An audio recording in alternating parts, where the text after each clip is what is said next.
Most people spend their entire lives trying to be liked. They explain themselves, overgive, and beg for validation, all to be seen as good. But the truth is brutal. The more you try to be liked, the less you are respected. Power isn't about dominance. It's about control, especially control of yourself. Respect comes the moment you stop chasing approval and start mastering presence. There's one shift, one psychological move that changes how people treat you forever. You stop reacting and start choosing. After that, your silence speaks louder than words. Your no carries more weight than 1,000 explanations, and people suddenly begin to treat you like someone they can't afford to lose. This video isn't about being cold. It's about being centered. It's not about arrogance. It's about self-respect. Do this once, and the world will never look at you the same again. 1. Stop explaining yourself. The more you justify your actions, the smaller you look. Power is built in silence, not explanations. The instinct to explain is born from insecurity. You want people to understand you, to see your intention, to give you validation. But here's the truth. The moment you start defending your decisions, you silently admit that someone else's opinion holds power over them. Powerful people don't explain. They execute. Every explanation you give is an attempt to convince, and convincing is the opposite of control. Think about it. Kings don't justify their decrees. Strategists don't reveal their moves before the game begins. The strongest minds move with quiet certainty, allowing others to interpret their actions as they wish. That's what makes them magnetic and untouchable. When you explain, you step into the frame of the other person. You shift from leading the conversation to being led by their judgment. You hand them the steering wheel, all because you're afraid of being misunderstood. But those who fear misunderstanding are slaves to perception. Let them misunderstand you. You don't need everyone to get it. You just need to get it yourself. The paradox is that the less you explain, the more people assume you have nothing to prove, and that assumption alone builds authority. Silence is intimidating because it forces others to fill in the blanks. Their mind projects confidence where you simply withheld explanation. That's why mysterious men are respected. That's why calm leaders are followed. They give you nothing to interpret, yet you feel their weight in every word they don't say. If someone questions your motives, smile. If they demand answers, say less. If they try to guilt you into over-explaining, walk away, because those who deserve your time will already understand, and those who don't will twist your words no matter how carefully you choose them. In a world obsessed with oversharing, silence becomes rebellion. In a culture where everyone performs for approval, detachment becomes power. So the next time you feel that burning urge to justify yourself, pause. Feel the discomfort. Then smile and say nothing. You'll notice something strange happen. People start to respect you more. They'll speak to you differently. They'll measure their words around you. Because deep down, silence signals confidence, and confidence demands reverence. You're not cold for saying less. You're just done begging to be understood. And once you reach that point, you become the kind of person people listen to, not the one who scrambles to be heard. That's the real power of stillness, not in what you say, but in what you no longer need to. 2. Withdraw your attention. The moment you stop giving people access to your energy, they panic. Attention is the modern currency of power. Attention is the new form of dominance. In a world where everyone is screaming to be seen, the one who goes silent becomes the center of gravity. You think people want your love, your loyalty, your help? They don't. They want your attention because where your attention goes, your energy follows. And energy is power. It validates. It sustains. It feeds egos, movements, relationships, and illusions. The reason most people take you for granted is simple. They've grown used to drinking from your presence for free. You've been giving attention like oxygen, constantly available, endlessly forgiving, and always ready to listen. But when you withdraw it, the room starts to suffocate. That's when they notice your value. You don't have to fight, argue, or explain.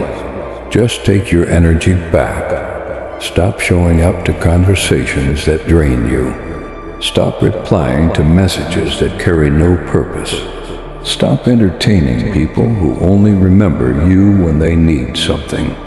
The first thing you'll notice when you do this is how quickly they start chasing.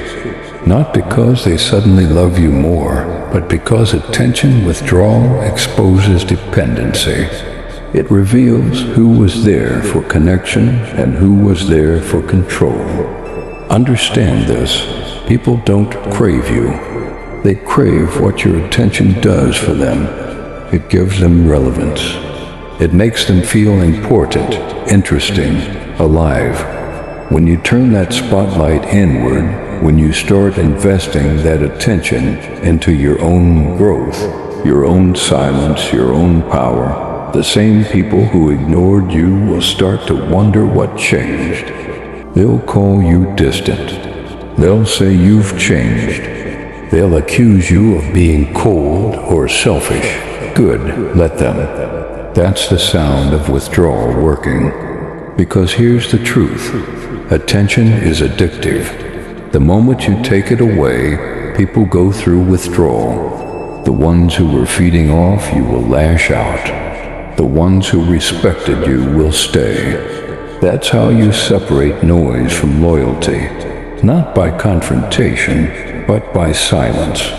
When you stop feeding energy into weak connections, you start attracting stronger ones. You begin to vibrate at a different level. One where people earn your attention instead of assuming it. Don't confuse withdrawal with bitterness. You're not being cruel, you're being selective.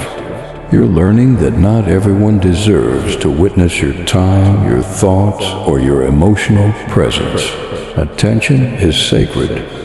When you waste it, you weaken yourself. When you guard it, you grow dangerous. So pull back, vanish, let them talk, let them wonder. Stop explaining your silence, let your absence speak for you. Because when you truly master the art of detachment, you realize the most powerful man in the room is the one who can disappear at any time and make the whole room feel it. In the end, power isn't about being seen. It's about being missed. And nothing makes people respect your presence more than the reminder of what it feels like when it's gone. Withdraw your attention and watch who starts to panic. That's how you'll know who was addicted to your energy and who was aligned with your purpose. 3. Say no without defending it. When you say no and mean it, you trigger respect and fear. Boundaries are louder than apologies. Most people don't say no, they negotiate it. They sugarcoat it. They disguise it in excuses so they won't be seen as rude, arrogant, or ungrateful. But the truth is simple. The man who can say no without defending it owns his life. You were raised to be agreeable, to avoid conflict, to explain yourself every time you turn something down. as if your energy, your peace, and your time were public property. But every explanation you give dilutes your power. It invites negotiation where there should be none. People don't respect no because most people don't mean it. They say, no, I'm just busy right now, or maybe later, or I wish I could. Weak denials invite persistence. But when you say no, calmly, directly, and without apology, something primal happens. The air shifts. The other person senses they've hit a wall. That's where respect begins. Boundaries aren't about rejection. They're about self-definition. You are telling the world, this is where I end, and you begin. And the more unapologetic you become about protecting that line, the more people instinctively recognize your value. Because deep down, everyone respects what they can't control. The emotional man defends his no. The powerful man lets silence defend it for him. Because silence is authority. Silence tells people that your decision doesn't need validation. You don't need to prove you're kind, moral, or understanding. You simply decide, and that's enough. Think about the last time someone told you no with complete calm. No excuses, no hesitation, just truth. You probably felt something, not anger, but recognition. It's the kind of energy that says, this person knows who they are. That's why no is magnetic. It separates leaders from followers, kings from servants. Followers need approval to reject something. Leaders reject naturally because they understand their time and energy are finite, and not everyone deserves access. When you start saying no without defense, watch how people react. Some will get angry. That's because your boundaries expose their entitlement. They weren't asking, they were expecting. And your no reminded them that you're not under their control. Others will immediately adjust their tone.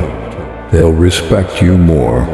They'll choose their words carefully next time. Because your refusal taught them how to treat you without you saying a single extra word. Stop being afraid of disappointing people.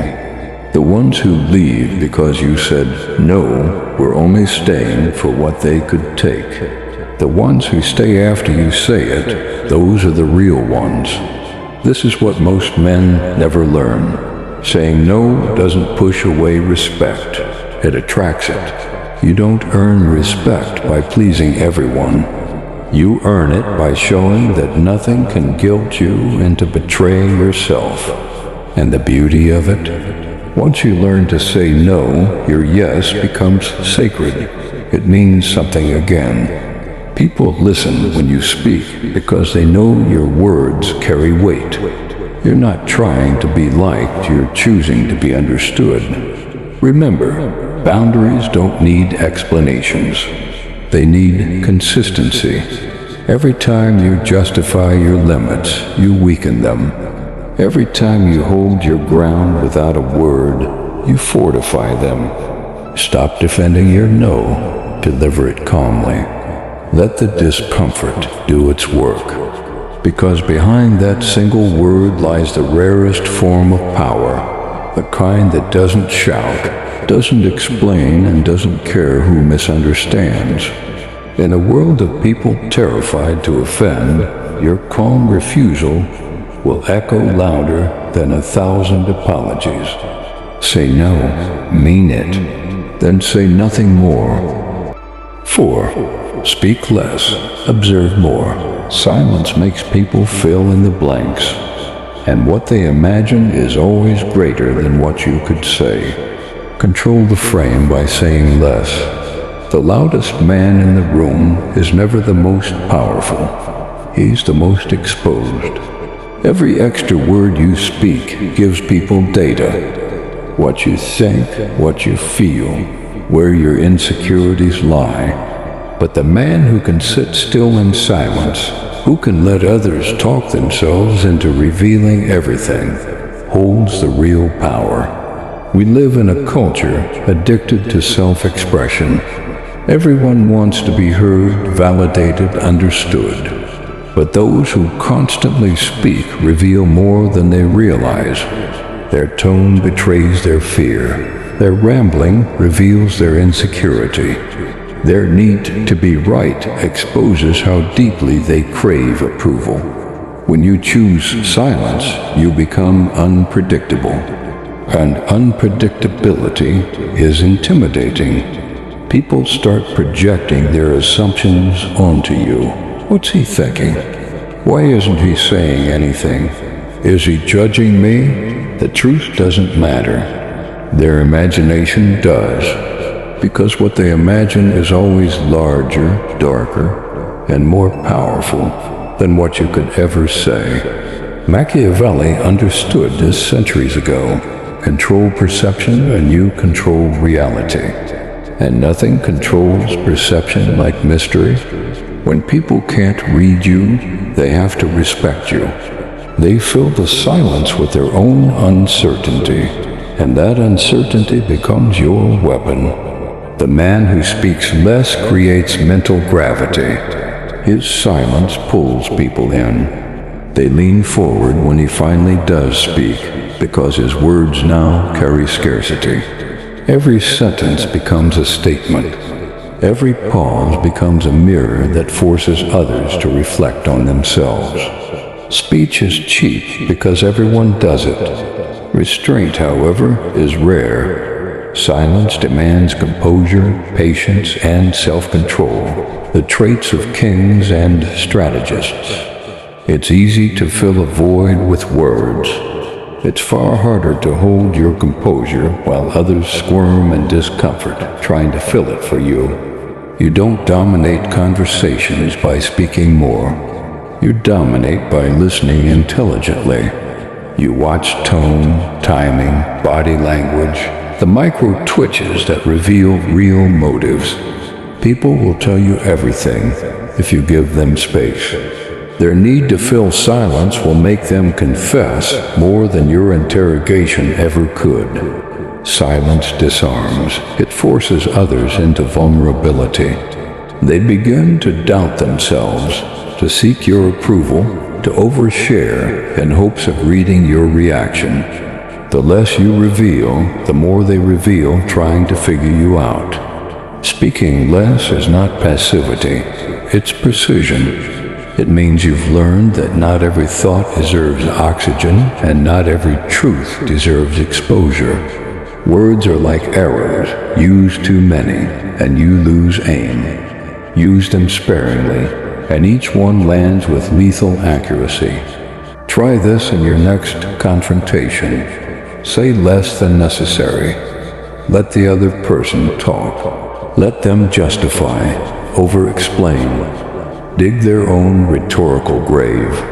Then, when the silence grows unbearable, speak one calm, deliberate line, something so measured that it cuts deeper than their entire monologue. That's what power sounds like.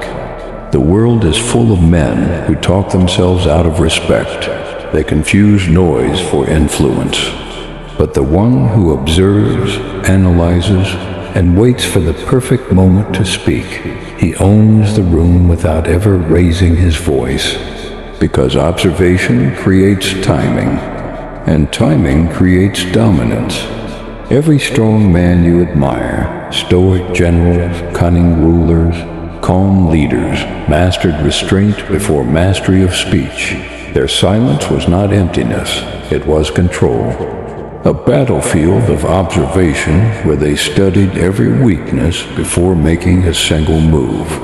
You don't need to prove your intelligence with constant talking. You prove it by how effortlessly you command attention without saying anything at all.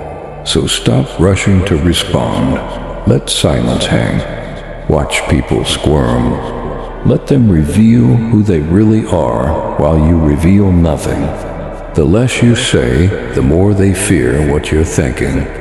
The more they speak, the more control you gain.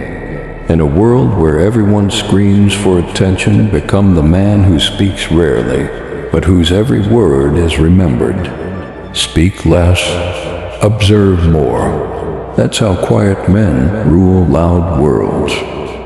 5. Stop seeking to be liked. The need to be liked is the leash that keeps most men weak. The moment you drop it, you become unpredictable and therefore powerful. From childhood, you were trained to chase approval, to make everyone comfortable, to be nice. But niceness is not strength, it's submission dressed as virtue. The man who seeks to be liked will always bow to the expectations of others. The man who doesn't care, he becomes dangerous, because you can't manipulate someone who doesn't need your validation. Every system, family, school, society, is built to reward obedience. When you're agreeable, you're called mature. When you comply, you're called civilized. But what you're really becoming is controllable. You're learning to shape-shift your truth to fit someone else's comfort zone. And that's how men lose power, not through defeat, but through approval addiction. Look around. The people who command respect aren't the most pleasant, they're the most certain. They move through the world unapologetically, not because they hate others, but because they refuse to trade authenticity for acceptance. They understand one brutal truth. The desire to be liked forces you to betray yourself one compromise at a time. The need to be liked makes you predictable. It tells everyone what buttons to push. Smile more, be polite. Don't say that. Don't offend. You shrink yourself to be safe. But Machiavelli knew that predictability is death for power. A man who can't stand to be disliked will bend at the first sign of rejection. The one who accepts being hated, he's untouchable. Stop trying to please. It's not your job to make others comfortable with your strength. The truth is, the moment you start living by principle, people will leave.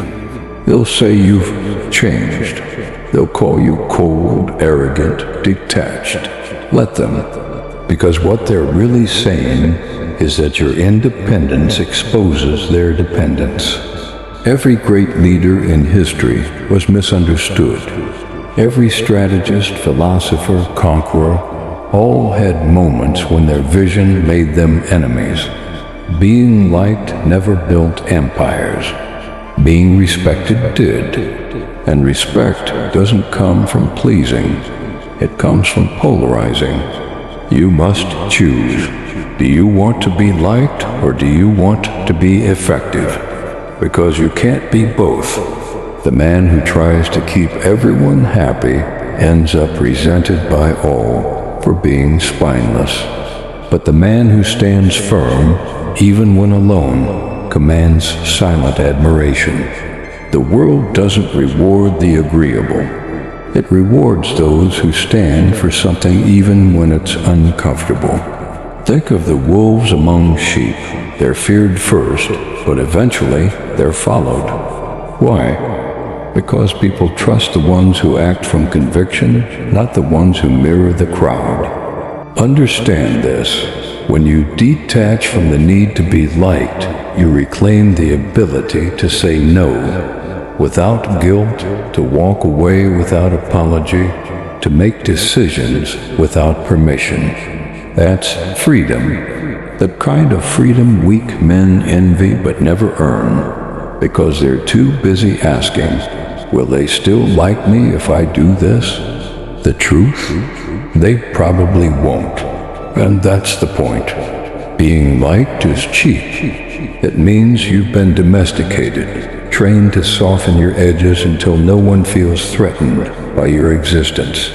But power requires sharpness, and sharp men cut through mediocrity, even if it draws blood. When you stop chasing approval, something strange happens. People start respecting you more. They sense your self-sufficiency. They recognize that you're not playing by their emotional rules. They begin to adjust their behavior around you because your indifference makes them uneasy. You stop orbiting around others. They start orbiting around you. And here's the paradox. When you no longer need to be liked, the right people, the strong, the self-aware, the disciplined, are naturally drawn to you. They see your composure as stability, your clarity as leadership. You attract quality by refusing to beg for quantity. So let them misinterpret you. Let them gossip. Let them pull away.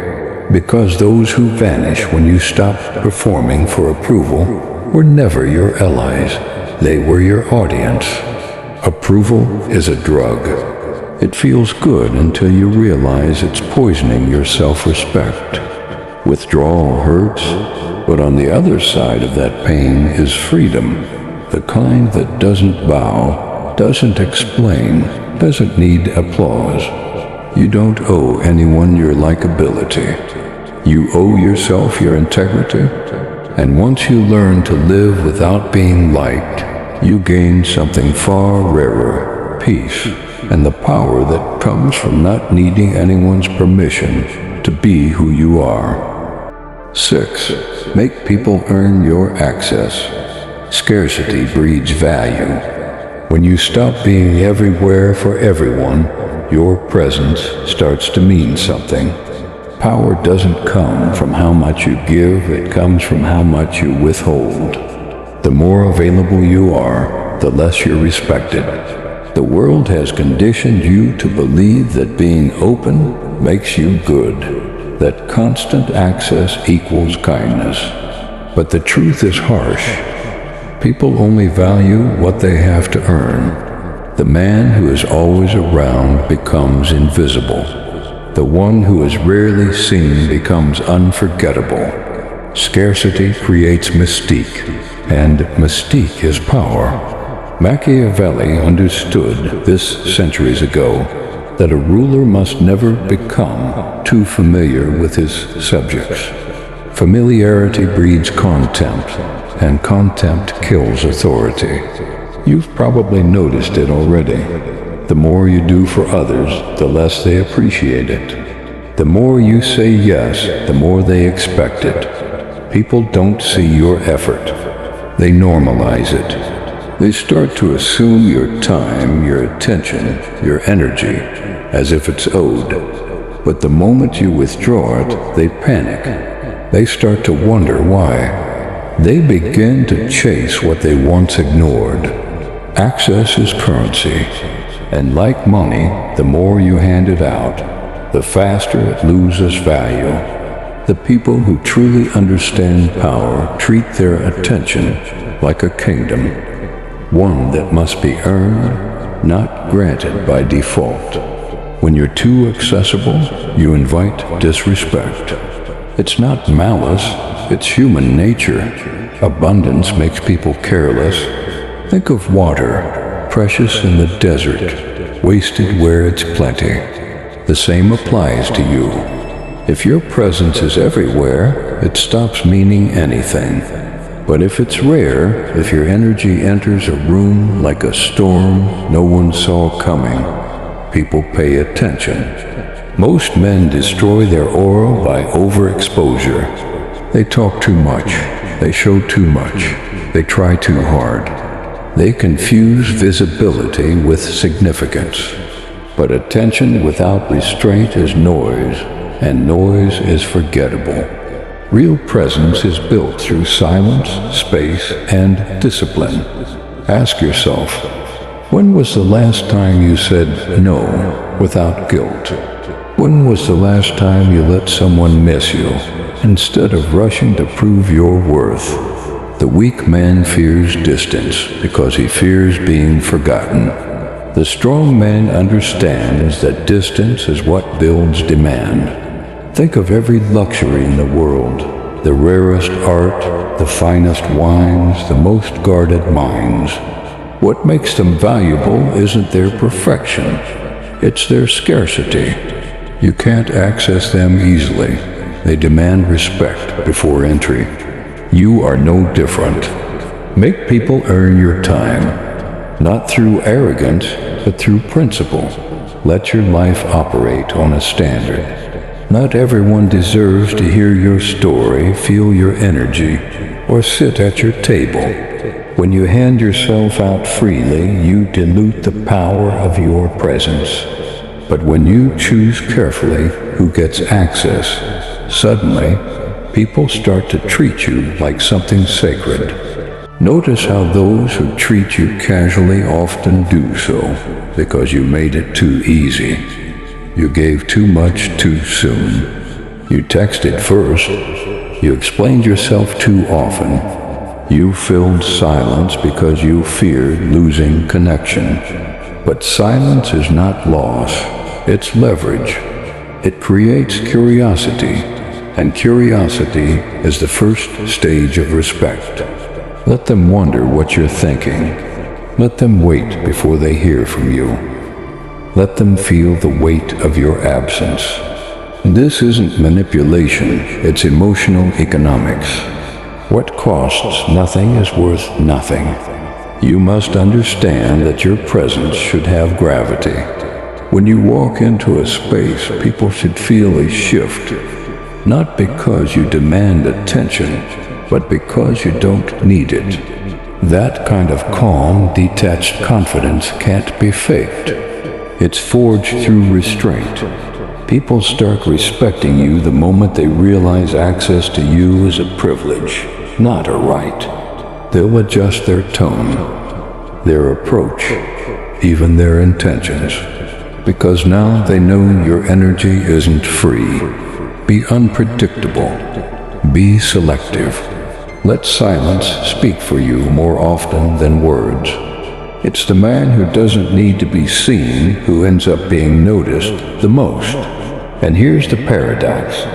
When you become scarce, you gain influence. Your value multiplies in absence.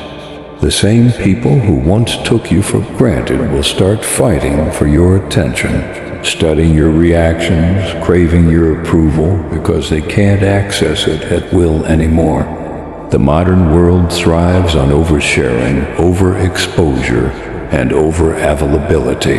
Everyone is broadcasting, begging to be seen. The one who retreats into mystery stands out like fire in the dark. That's why powerful men don't chase validation. They control demand. So stop showing up for everyone. Stop over-explaining. Stop being available just because someone asks. Let people earn your time. Make them prove they can handle your energy before you give it. When you do, everything changes. The respect, the tone, the way people speak to you, look at you, move around you, because you've shifted from being an option to being an opportunity. You'll notice people start treating your yes like a gift, and that's exactly how it should be. When you master access, you master perception, and perception is the root of power. 7. Mirror their energy, never chase it. If they go cold, go colder. Matching energy is emotional discipline. Chasing is emotional slavery. The most powerful man in any interaction is the one who refuses to chase. You don't lose people by being distant. You lose yourself by trying to convince them to stay. The moment you start chasing, you teach them one lesson. You need them more than they need you. And from that point on, the dynamic is over. You've probably been there before. Someone pulls away. You feel the panic rise. You start questioning yourself, replaying what you said, what you could have done differently. But here's the truth. The moment you react to their withdrawal, they've already won the psychological war. You've given them control, not because they earned it, but because you handed it over through emotion. Machiavelli said that the wise man never lets his enemy know his intentions.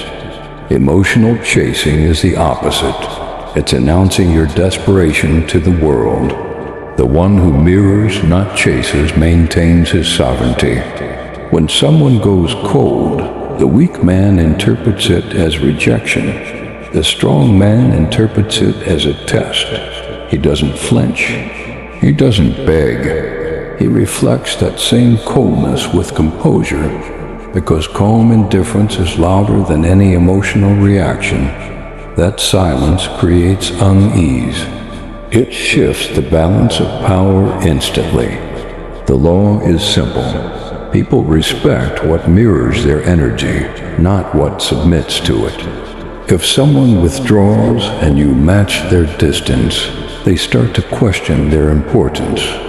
They start to crave your warmth again. But if you chase, they confirm their superiority. They know you'll always dance when they pull the strings. Matching energy isn't about ego. It's about emotional regulation. It's refusing to over-invest in what doesn't invest back. It's the art of giving exactly what's given, no more, no less. Because when you stay level-headed, you expose how unstable they are. You've seen it in relationships, friendships, even workplaces. The one who chases validation ends up drained, while the one who mirrors commands respect. When you mirror, you train people on how to treat you. You send a message: I don't chase what doesn't choose me. And that quiet self-assurance terrifies emotional manipulators because they can't control a man who doesn't need approval. The psychology behind this is simple. Humans crave equilibrium. When someone's energy isn't mirrored, they feel tension. If they pull away and you stay calm, that tension grows in them, not you. They start questioning their decision, replaying interactions in their head this time. You've reversed the dynamic. They become the one haunted by silence. But most men fail here. They get emotional. They overthink. They try to fix what's not broken because their ego can't handle uncertainty. They mistake withdrawal for rejection, when in reality, it's an opportunity to show strength through restraint. You must understand, power lies in stillness. The less you move, the more they reveal. The more silent you become, the more they fill the void with their own insecurity. Your composure becomes the mirror that reflects their chaos. This doesn't mean becoming heartless. It means being controlled. You can care without clinging. You can love without losing yourself. That's true masculinity, calm, deliberate, untouchable. When someone plays games, play none. When they delay replies, take your time too. When they withdraw affection, redirect yours to your purpose. That's not manipulation, it's equilibrium. You're teaching them that access to you is earned, not guaranteed.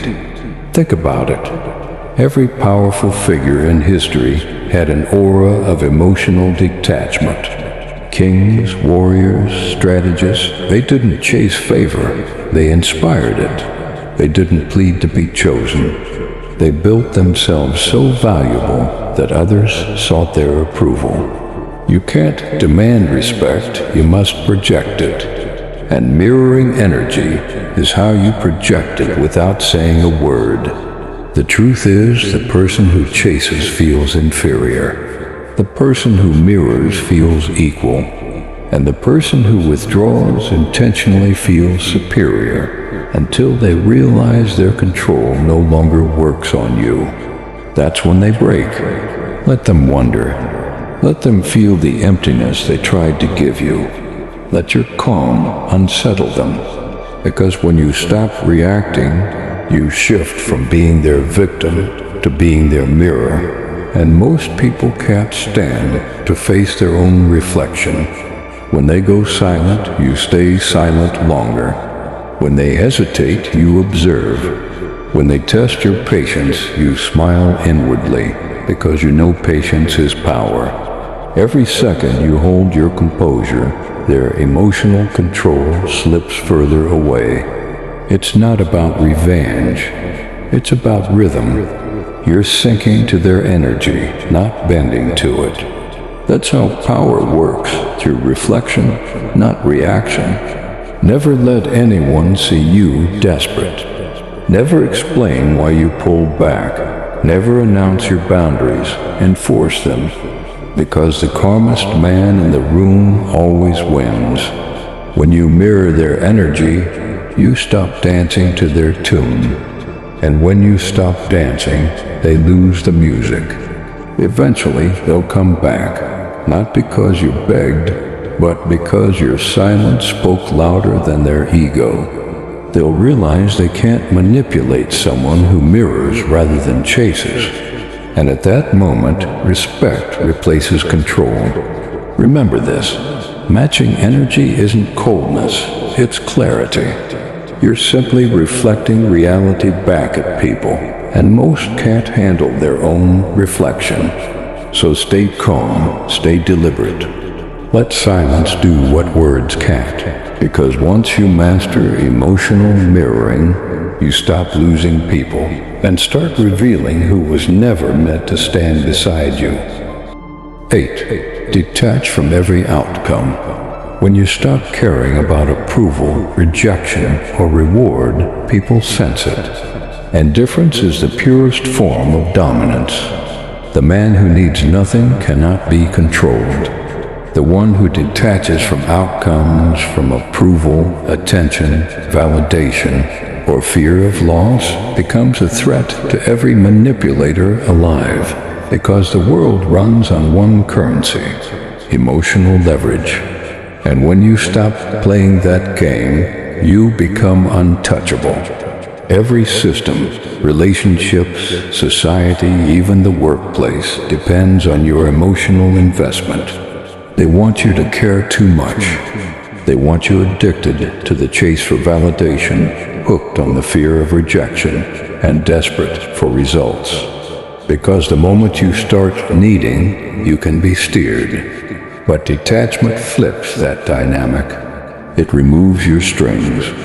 You stop being a puppet and become the puppeteer, because power belongs to the one who can walk away. When you detach, you don't stop feeling, you stop needing. There's a difference. You can still care deeply, still give fully, but without clinging to the result. That's when your actions become powerful, because they're not rooted in desperation. You're no longer trying to control outcomes. You're mastering yourself. The weak man acts to be rewarded.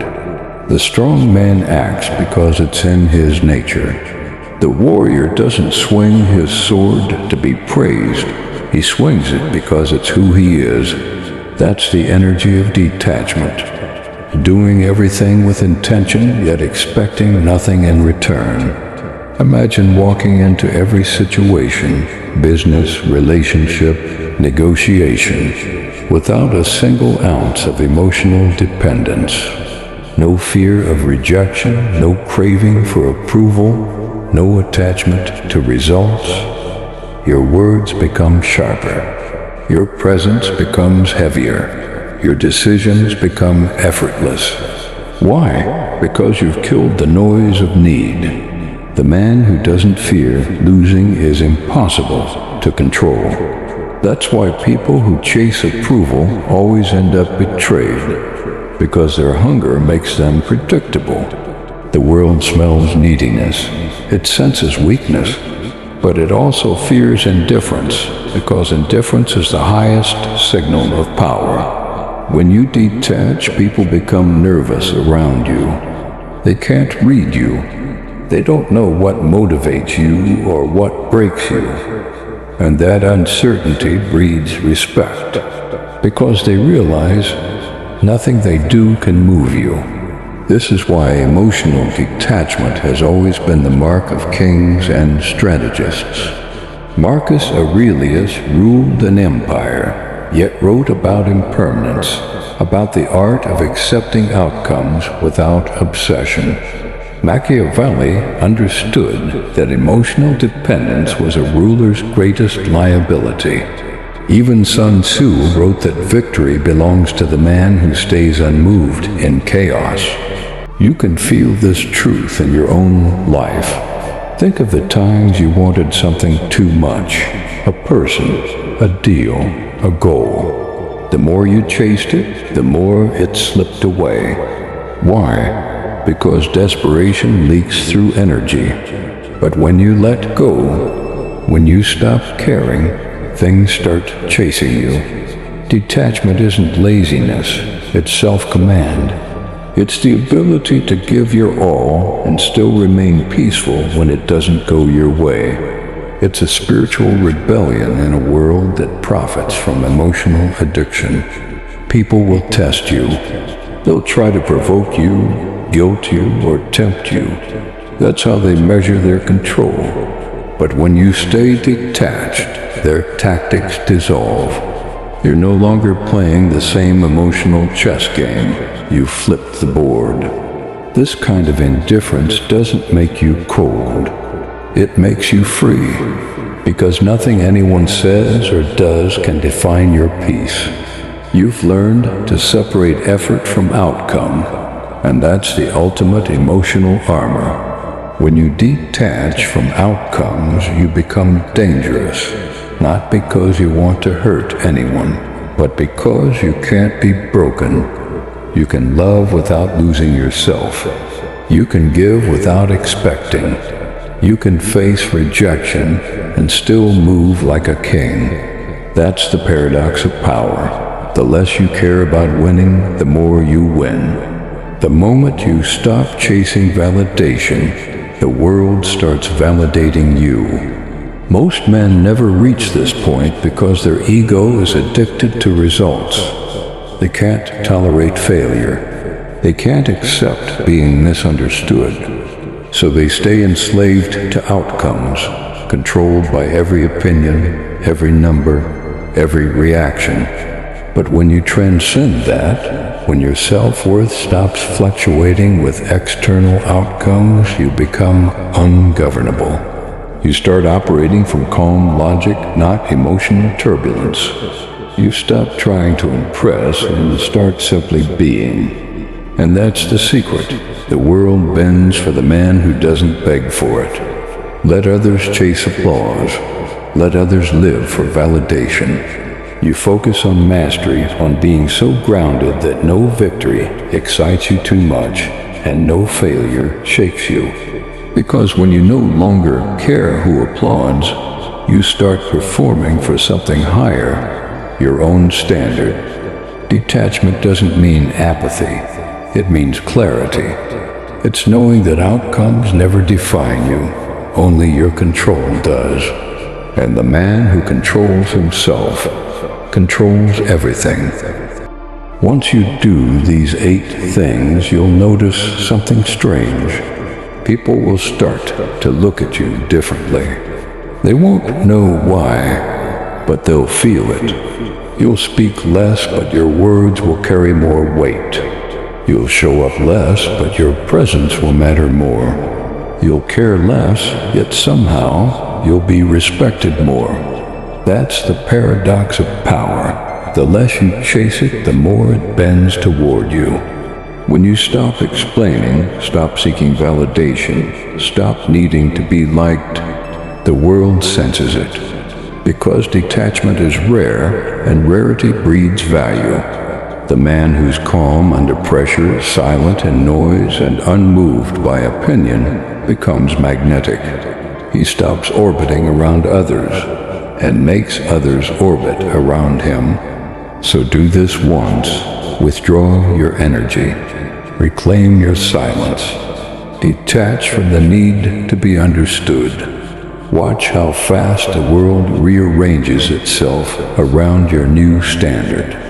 Because once you master emotional control, you no longer have to demand respect. It's given automatically. If this message hits something deep inside you, comment, "I'm done explaining," below. I read every single one. And if you're serious about mastering this level of power, subscribe. Join the ones who move in silence and rule through control.